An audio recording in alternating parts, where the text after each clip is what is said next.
ದಿನಾಂಕ 1/8/2020 ಆಳಂದ ಪಟ್ಟಣದಲ್ಲಿ ಜೈ ಕರ್ನಾಟಕ ಜಿಲ್ಲಾಧ್ಯಕ್ಷ ಮಲ್ಲಿಕಾರ್ಜುನ್ ಅವರ 42ನೇ ಹುಟ್ಟುಹಬ್ಬದ ತಾಲೂಕು ಅಧ್ಯಕ್ಷ ದಯಾನಂದ ಸರ್ ಅವರ ನೇತೃತ್ವದಲ್ಲಿ ಸರ್ಕಾರಿ ಹಾಸ್ಪಿಟಲ್ನಲ್ಲಿ ಹಣ್ಣು ಹಂಪಲ ವಿತರಣೆ ಕಾರ್ಯಕ್ರಮ ಹಮ್ಮಿಕೊಳ್ಳಲಾಗಿತ್ತು.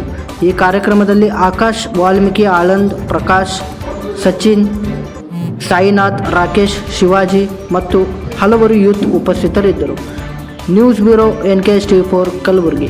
ಇಂದು ನಿಮ್ಮೆಲ್ಲರ ಆತ್ಮೀಯ ಸಹೋದರ ಸಂಘಟನೆ ಚತುರ ಧೀಮಂತ ನಾಯಕ ಹಾಗೂ ಯುವಕರ ಕಣ್ಮಣಿಯಾದ ಮಲ್ಲಿಕಾರ್ಜುನ ಅವರ 42ನೇ ಹುಟ್ಟುಹಬ್ಬದ ಅಂಗವಾಗಿ ಇಂದು ನಮ್ಮ ಆಳಂದ ತಾಲೂಕಿನ ತಾಲೂಕಾ ಅಧ್ಯಕ್ಷರ ದಯಾನಂದ್ ಭಟ್ರಿಗೆ ಅವರ ನೇತೃತ್ವದಲ್ಲಿ ಸರ್ಕಾರಿ ಸಾರ್ವಜನಿಕ ಆಸ್ಪತ್ರೆ ಆಳಂದಲ್ಲಿ ರೋಗಿಗಳಿಗೆ ಹಣ್ಣು ಹಂಪಲು ಹಾಗೂ ಎನರ್ಜಿ ಡ್ರಿಂಕ್ಸ್ ಅವರ ಫ್ರೂಟ್ಸ್ ಎಲ್ಲ ಬ್ರೆಡ್ ಇನ್ನಿತರ ಹಣ್ಣುಗಳನ್ನು ವಿತರಣೆ ಮಾಡಲು ನಮಗೆ ಸಹಕರಿಸಿದ ರಮಾಕಾಂತ ಗಿರೀಶ್ವರ್ ಹಾಗೂ ಅಧ್ಯಕ್ಷರು, ನಮ್ಮ ಸಂಘಟನೆಯ ಸದಸ್ಯರು ಹಾಗೂ ಆಕಾಶ್ ಅಣ್ಣನವರು ಇವರೆಲ್ಲರಿಗೂ ನಮ್ಮ ಜೈ ಕರ್ನಾಟಕ ಸಂಘಟನೆ ಆಳಂದ ತಾಲೂಕು ವತಿಯಿಂದ ಅವರಿಗೆ ಇನ್ನೊಮ್ಮೆ ಹೃದಯದ ಧನ್ಯವಾದಗಳನ್ನು ತಿಳಿಸುತ್ತಾ ಈ ಸಮಾರಂಭವನ್ನು ಇಲ್ಲಿಗೆ ಯಶಸ್ವಿಯಾಗಿರುವುದರಿಂದ ಎಲ್ಲ ನಮ್ಮ ಜೈ ಕರ್ನಾಟಕ ಸಂಘಟನೆ ಪದಾಧಿಕಾರಿಗಳು ಹಾಗೂ ನಮ್ಮ ಸ್ನೇಹ ಬಳಕೆಗೆ ಧನ್ಯವಾದಗಳನ್ನು ಹೇಳ್ತೀವಿ.